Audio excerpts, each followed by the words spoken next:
Hey guys, let me show you this really cool digital padlock that I got. Let's check it out. So here we have a padlock. Let's open it up.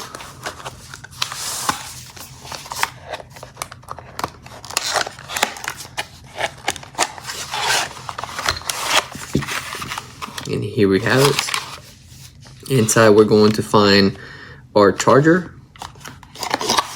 our instruction manuals, and here is our digital padlock.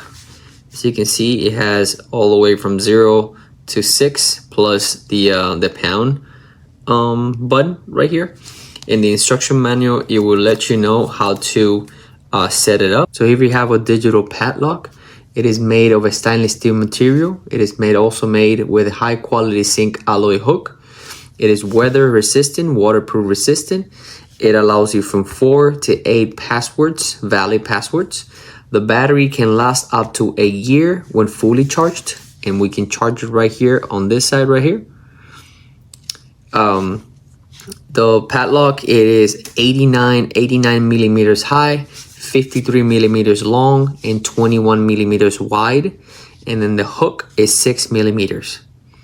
It can be used for a gate, for your warehouse, for a bicycle.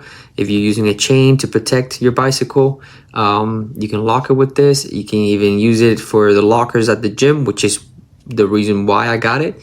And then also for the fence. For example, we have a back door, a side door in my house. I'm gonna ask my stepdad to get one too for our house. So this is actually a great choice if you guys are looking for a new padlock. This actually has a lot of technology. It is super strong. It can protect your house. It can protect your stuff at the gym, locker room, anything.